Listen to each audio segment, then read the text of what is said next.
Ketika kita melihat ada kebaikan di depan mata kita dilakukan oleh orang lain, ada kecenderungan orang yang justru mengomentari kebaikan itu dan menjadikan kebaikan itu sebagai sesuatu yang menurut dia adalah sesuatu yang buruk dan salah.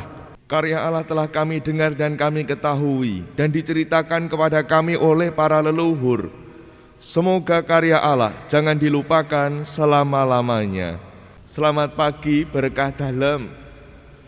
Mari kita hening sejenak untuk mempersiapkan hati dan budi kita agar kita pantas mengikuti perayaan Ekaristi pada pagi hari ini. Marilah berdoa. Allah Bapa yang Maha Setia, kami bersyukur kepadamu atas kasih setiamu dalam penyelenggaraan hidup kami.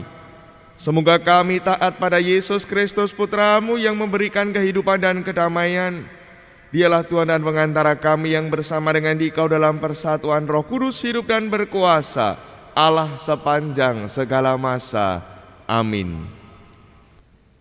Pembacaan dari surat kepada orang Ibrani. Saudara-saudara, baiklah kita waspada, supaya jangan ada seorang pun di antara kamu yang dianggap ketinggalan, sekalipun janji akan masuk ke dalam istirahat Allah masih berlaku. Karena kabar kesukaan itu diberitakan juga kepada kita, sama seperti kepada nenek moyang kita. Tetapi sabda pemberitaan itu tidak berguna bagi mereka karena tidak bertumbuh seiring dengan pertumbuhan mereka, sebab mereka tidak beriman. Tetapi kita yang beriman akan masuk ke tempat istirahat seperti yang dikatakan Allah, Aku bersumpah dalam murkaku, mereka tak akan masuk ke tempat peristirahatanku. Hal ini dikatakan Allah sekalipun pekerjaannya sudah selesai sejak dunia dijadikan.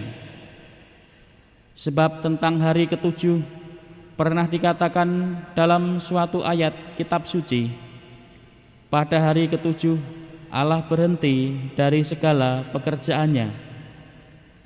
Dan dalam kitab suci yang sama kita baca, mereka takkan masuk ke tempat peristirahatanku.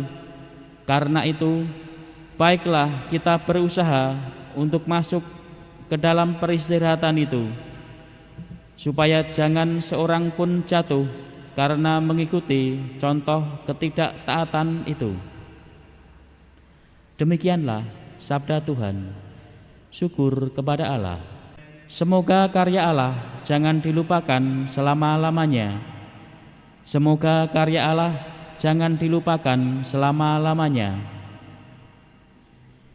Karya Allah telah kami dengar dan kami ketahui dan diceritakan kepada kami oleh para leluhur.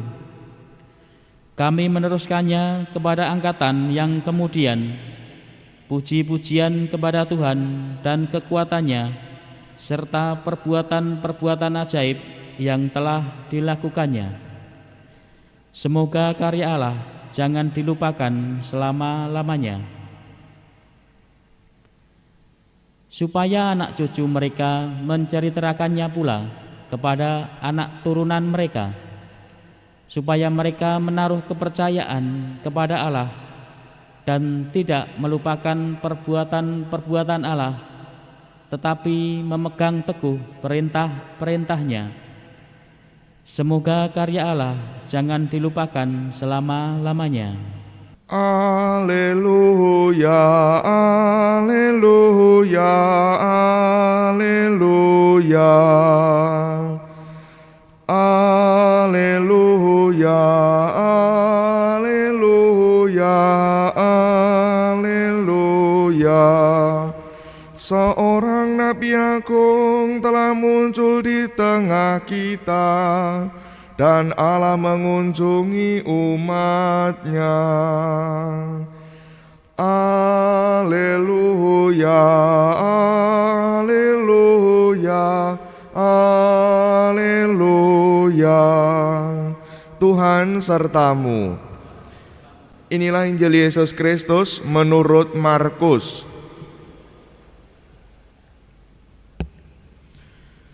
Selang beberapa hari sesudah Yesus datang ke Kapernaum, tersiarlah kabar bahwa ia ada di rumah.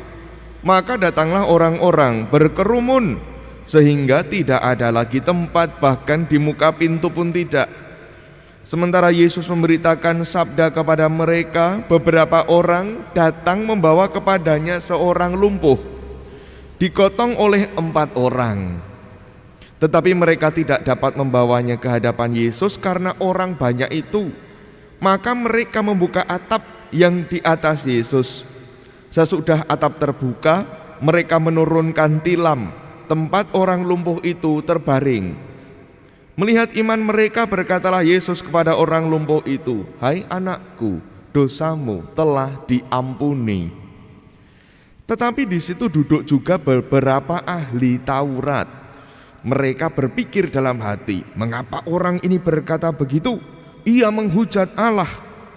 Siapa yang dapat mengampuni dosa selain Allah sendiri?"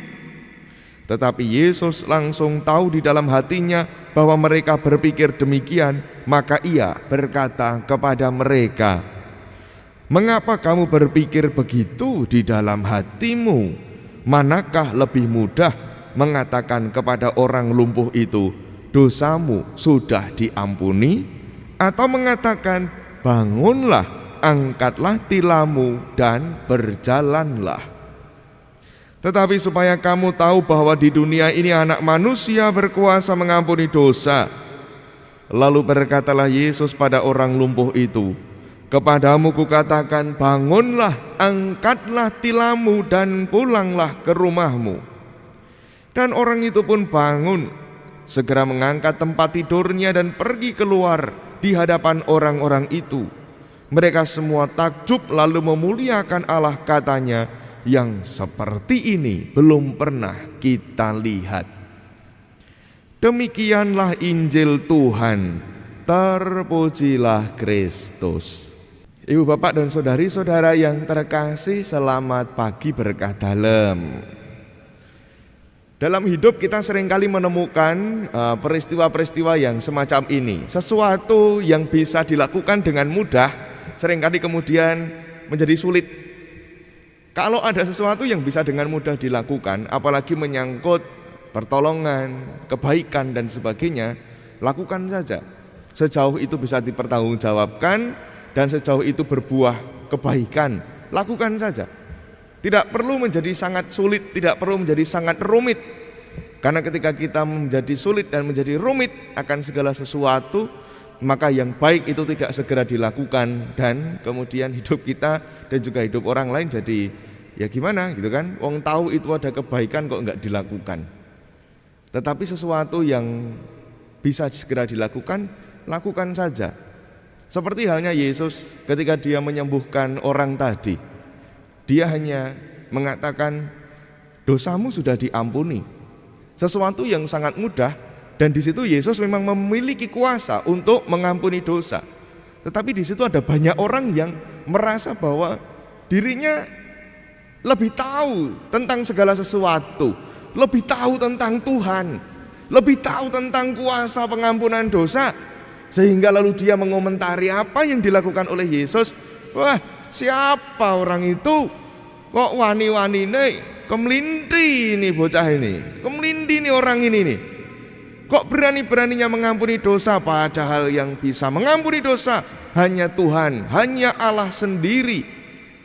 Saudari-saudara yang terkasih, seringkali kita menjadi seperti orang-orang tadi juga. Ketika kita melihat ada kebaikan di depan mata kita dilakukan oleh orang lain, ada kecenderungan orang yang justru mengomentari kebaikan itu dan menjadikan kebaikan itu sebagai sesuatu yang menurut dia adalah sesuatu yang buruk dan salah. Kalau memang dia itu adalah seorang yang memang bisa terbuka hatinya, semestinya bukankah dia, "Loh, ada sesuatu kebaikan, oh ada orang lain yang berbuat baik, oh bagus, kalau bisa saya pun juga berbuat baik." Oh, kalau bisa saya juga membantu turut serta berbuat baik, bukan hanya malah mengkomentar dan sebagainya, merasa lebih tahu segala-galanya. Kecenderungan manusiawi kita seringkali membawa kita ke sana karena kita merasa, wah, saya nih gimana ini, gitu kan? Maka mari kita mencoba untuk seperti halnya Yesus. Ketika kita tahu ada kebaikan, lakukan saja. Tentu semuanya mesti bisa dipertanggungjawabkan. Apa yang dilakukan oleh Yesus sangat mudah. Dosamu sudah diampuni, tetapi juga bisa dipertanggungjawabkan karena dia memang memiliki kuasa pengampunan dosa. Orang-orang para ahli Taurat tidak menyadari bahwa Yesus memiliki kuasa itu karena mereka tidak terbuka hatinya. Mereka merasa saya adalah orang-orang yang lebih tahu segalanya. Saya adalah pemuka agama. Saya adalah orang-orang yang terpelajar. Saya adalah orang-orang yang ditinggikan. Siapa kamu? Maka sikap ini adalah sikap yang juga perlu kita hindari. Semoga kita semakin menjadi seperti Yesus, menjadi semakin rendah hati dari hari ke hari, melihat kebaikan sebagai sesuatu yang bisa dilakukan dan tidak perlu dipersulit oleh berbagai macam hal, termasuk juga dengan pikiran-pikiran buruk kita tentang kebaikan yang juga bisa dilakukan oleh orang lain. Bukan hanya diri kita kok yang bisa melakukan kebaikan, orang lain juga bisa melakukan kebaikan menurut versi mereka masing-masing. Tapi ketika kita tahu itu adalah sebuah kebaikan, mari kita dukung, disengkuyung, disemangati, supaya juga hidupnya semakin berkembang, kita pun juga mendapatkan buah yang baik, menjadi berkat dan juga mendapatkan berkat dari itu semua.